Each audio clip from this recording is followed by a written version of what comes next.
السلام عليكم، كي دايرين؟ بخير.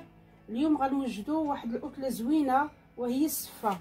كنحتاجوا ليها قيمه الدجاجه، ولا كل واحد يدير القياس اللي عنده تاع الدجاج. كنحتاجوا الزبيب، وكنحتاجوا البصله مشلضه، وكنحتاجوا السمن، وكنحتاجوا العطريه، البزار، خرقوم، سكينجبير، الملحه، خرقوم، ضويمه، القرفه. كنحتاجوا الزيت البلديه، وكنحتاجوا الروميه. على بركه الله غنبدا نصب. بسم الله. غنبدا ندير اللحم هو الاول. بسم الله.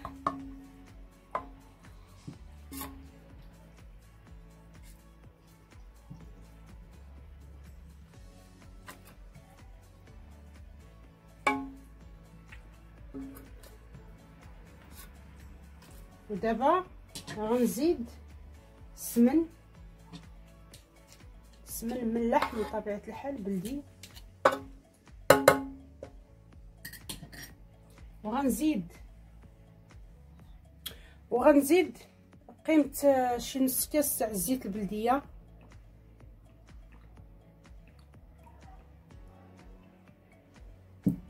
وغندير العطريه كامله،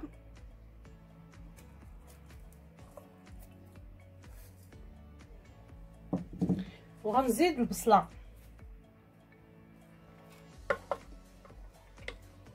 دابا غنديروا السفه. كاين اللي كيقول لها السفه ولا كاين اللي كيقول لها الشعريه المدفونه. دابا غندير هاد البصله وغنديها تشحر. ملي غتشحر غنوريكم كيفاش الطريقه. غنحركوا هكا الخليط مندمج وغنديروه فوق البوطه، وغادي نتلاقى باش نقول لكم المقادير ديال السفه. دابا وريتكم عاد ديال لاصوص ديال الدجاج، عاد نوريكم المقادير ديال السفه. من بعد ما دينا الطنجره ديالنا كيتشحر اللحم، دابا غادي درت البرمه باش درت فيها الماء وشويه المليحه وشويه الحامض، ودرتها كتغلى. من بعد ما غلات انا جيت دابا باش غنوريكم كيفاش ندير المره الاولى ليها. غنديروا الزيت الروميه باش نلبسوها مزيان بها على الطريقه هكا.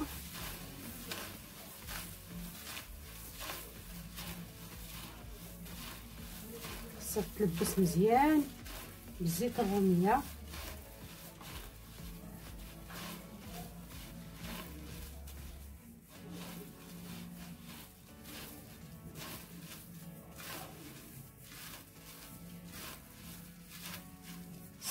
كل واحد وشحال كيبغي يدير القياس. انا درت كيلو، كل واحد وشحال على حساب افراد العائله ديالو.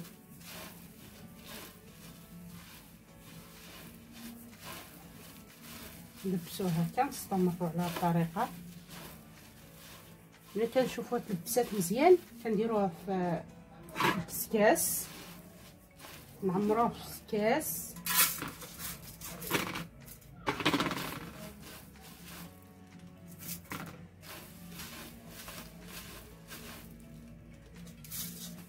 كنلبسوها بالزيت الروميه باش ما تعجنش. كلشي كيعرف اول مره كنديروا الزيت الروميه كنلبسوها به، يعني باش ما تبقى هكا، باش ملي نديروا لها الماء ما تعجنش، حيت هي دغيا كتعجن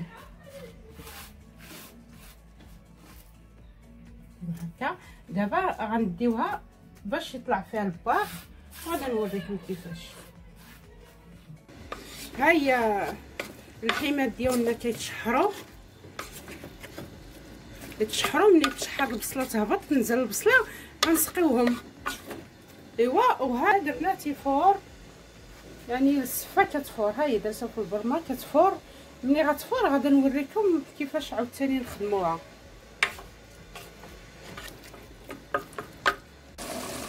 غنزيد شويه تاع الماء، واحد الكاس باش يتشحر مزيان. دابا ملي طلع لينا الباخ في الصفه، شنو غنديروا؟ هذه الاولى غنشدو غنديروا الماء طايب، نكبوا عليها الماء طايب بحال هاد الطريقه هكا، نحطوا شي حاجه شي جميله ولا شي حاجه تحت منها ونكبوا الماء طايب عليها بحال هاد الطريقه هكا.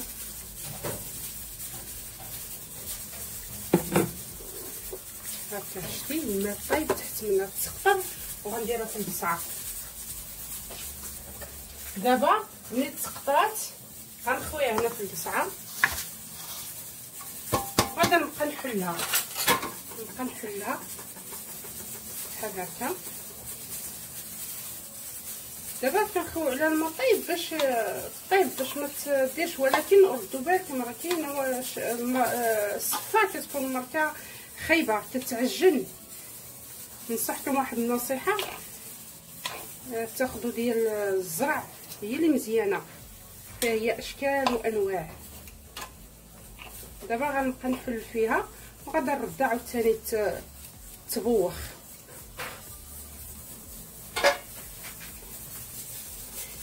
غنبقى نحلو هكا بيدينا. في حاله لما بغاش تحليكم عاودوها بالزيت، حيت تقدر، حيت الصفه كنشريوها حنا كنقولوا له عطينا الصفه ممتازه، وتقدر نطيحوا شي صفه كتعجن. المهم ديروا ليها هكا، حلوها بشويه، هي كتبغي تيسع الخاطر بشويه. في حاله حيت هذه كتوقع اي واحد تكون وقعات وكتوقع، ديروا الزيت، عاودوها بالزيت وحلوها كامله، نديروها في الكاس وخليها عاوتاني طلع فيها الباخ. انا غنستمرر على هاد الطريقه، تنحلها كامله وغنديرها في الكاس وغنرجعها في البوطه. دابا من بعد ما طاب لينا الدجاج ديالنا غنحيدوه باش نخليو هذيك البصيله وهذاك الشيء الدغمر. يكون في علمكم بان درت كاس تاع الماء، لا غير البصله اللي طلقات الماء، نخليه ينشف هذيك الدغميره، نخليها تدغمر مزيان. دابا نحيد الدجاج ونخلي هاد الدغميره تدغمر مزيان حتى تنشف تهبط. هي الحيمه طابو،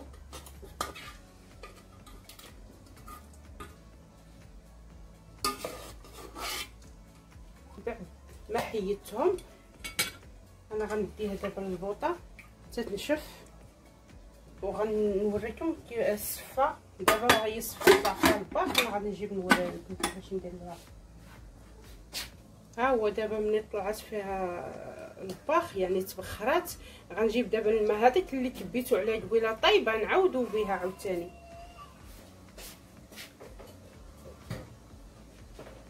لا نديرو هكا، نديرو ليها هكا باش كطيب مزيان.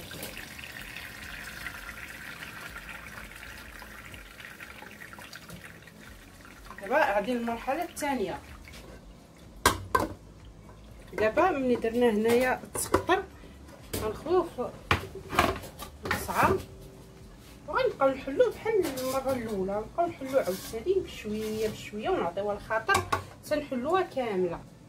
دابا نبقاو نحلوها بشويه هكا. شتي الفرق؟ يعني كاين نتيجه. دابا ملي كنديروا ليها الماء طايب كتحاول طيب دغيا كطيب. نحلوها هكا شويه صافي. ملي نحلوها عاوتاني نردوها. دابا درنا الاولى، هذه الثانيه.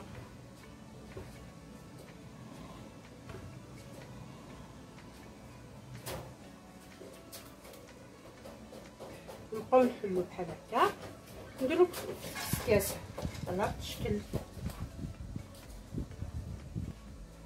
ونستمروا تنديروها كامله.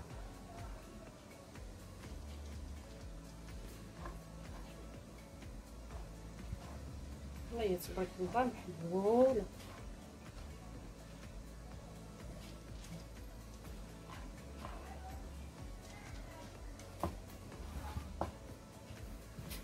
هي الصفه اللي مشيتو تشريوها فيها اشكال، كاين اللي كتجيبيها عاد كديريها يطلع فيها البخار صافي كتجي ديري عليها الماء كتعجن. الحمد لله لا عندكم شي بقال يعني كيبيع عاد سميتو راه هو يعطيكم شي حاجه مزيانه. دابا غنديها يطلع فيها عاوتاني الباخ. دابا ملي يطلع فيها الباخ جبناها حطينا هنا عاوتاني نفس سميتو. هو دابا الماء بارد يعني درنا الاولى بالماء طايب والثانيه ما طايب، دابا بالماء بارد على هاد الطريقه.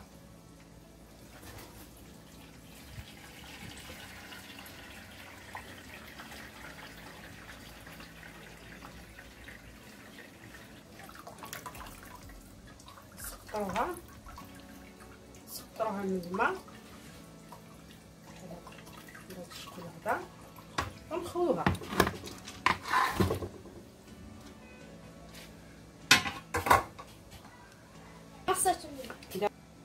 دابا غنحلوها عاوتاني. ها هي دابا درنا الاولى والثانيه، هذه دابا الثالثه. شتي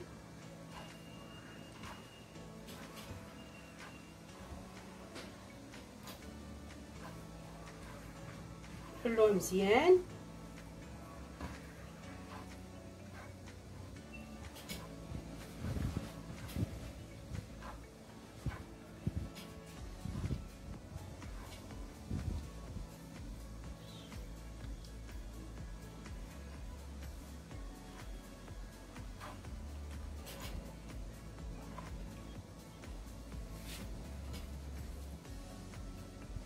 دابا من بعد ما حليناها نبقى نديرو عاوتاني بشويه بشويه ونحلو نستمروا بهذا الشكل.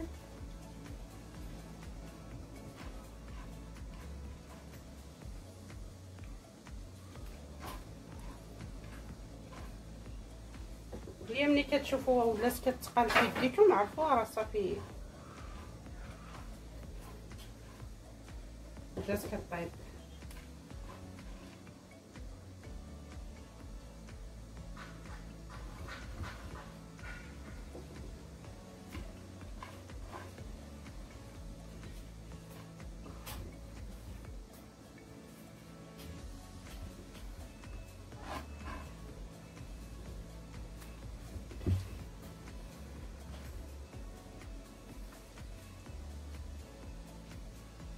دابا غنديوها عاوتاني تفور.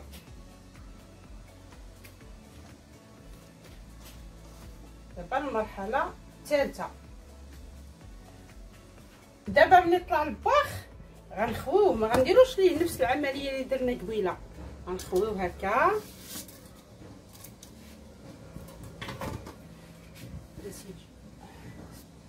نحلوه هكا. دابا غندير له شويه الملح، ندير لها شويه الملح حيت هذه دابا اللي غنديرو هي التفويره الاخر. قياس ديال الملح شويه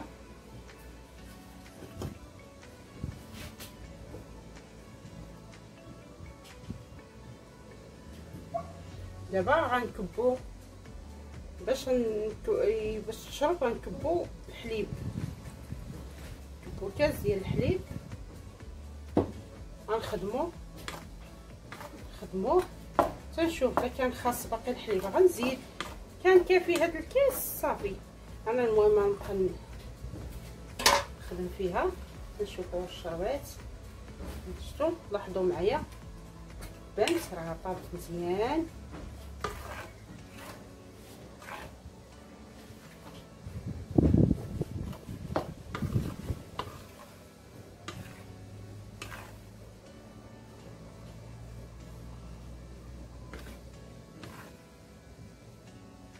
درنا 3 تفويرات وهذه هي الرابعه تفويره الاخر. غنستمر على هكا كنشوف اذا كانت باقا خصها الحليب غنزيد الحليب. كانت كافي عاد الكاس صافي كافي عاد الكاس.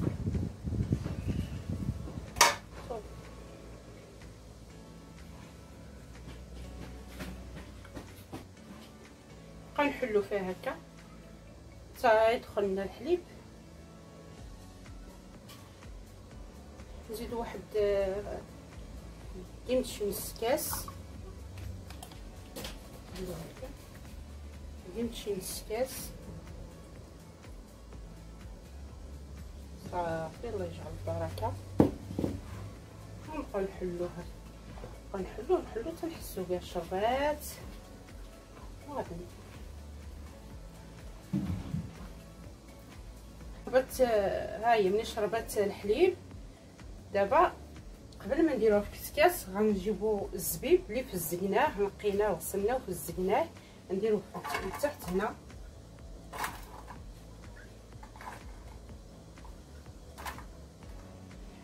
وغنبداو نديرو السفه ديالنا.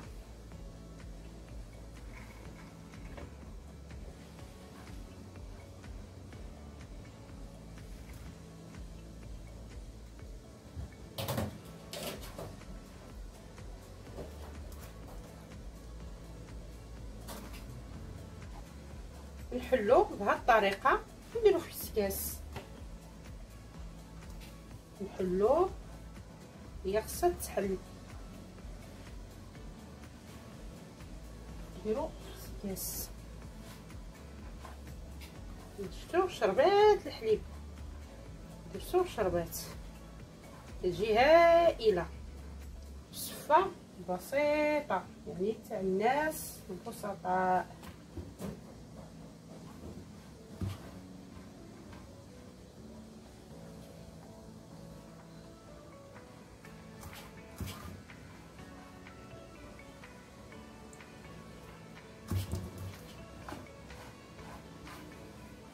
دابا من بعد ما كمل درتها في الكسكاس غنديها نردها عاوتاني فوق العافيه، فوق البرمه يطلع فيها الباخ عاوتاني. وغنتلاقاو ان شاء الله مع التقديم. دابا من بعد ما طلع فيها الباخ انا غنسوسها هنا، نخويها في القصريه باش نخلطها.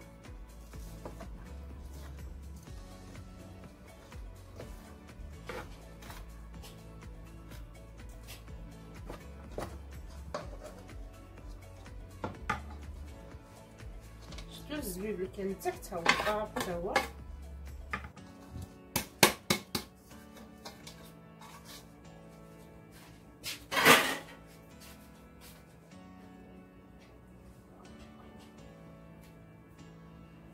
دابا غادي نديرو السنيده، واحد المعلقه ديال السنيده، ونديرو واحد المعلقه ديال الزبده على حسب الذوق. السنيده على حسب الذوق، والزبده على حسب الذوق، كل واحد وشنو كيبغي. دابا غنحركو ونخلطوه مزيان، نخلطو السنيده مع الزبده مع التفايه، هاد الزبيب.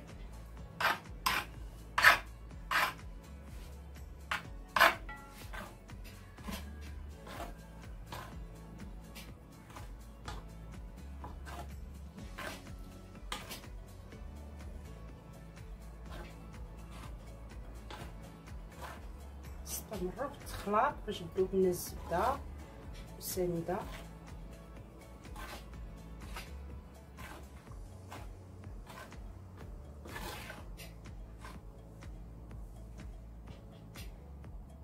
دابا غندوزو اللي غنديرو فيه التقديم. بسم الله.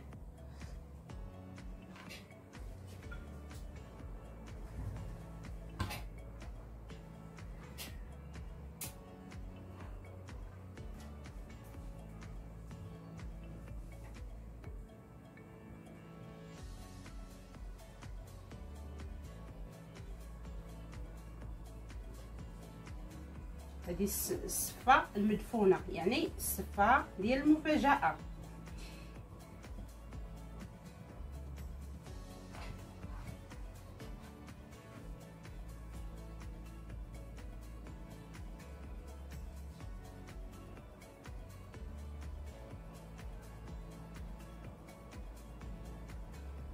دابا غنمشيو نجيبو اللحم الطيبين باش نسربيه.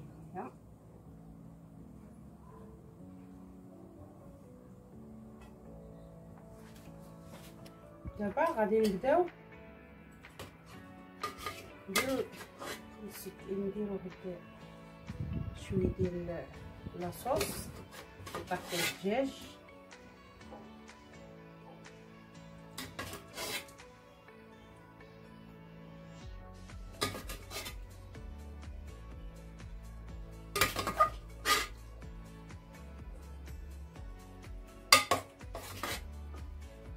واللحمه ديالنا بالطريقه اللي تيبغي يقطع يقطع، اللي بغاهم هكا خليهم هكا بلا ما.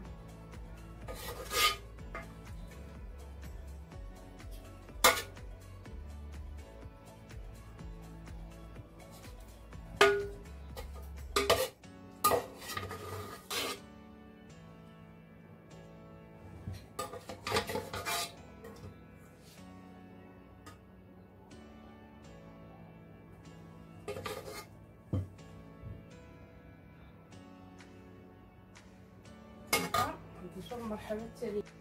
دابا غنجيو نديرو عاوتاني الصفه الفوق.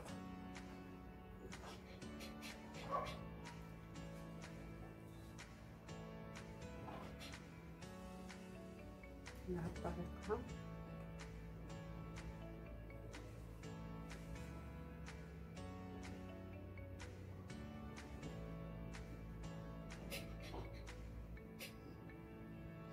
حاولوا تغطيو اللحيمات، ما تخليو حتى حاجه تبان، اش كتسمى السفه المدفونه.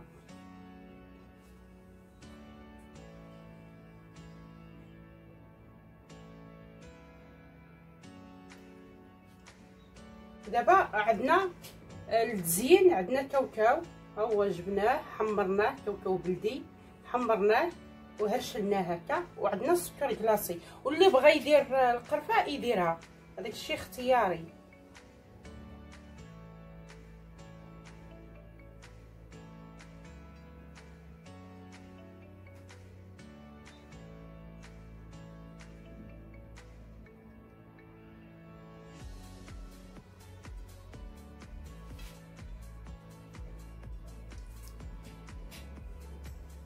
حنا كنديرو على اللي موجود، يعني يقدر يديرها اي واحد.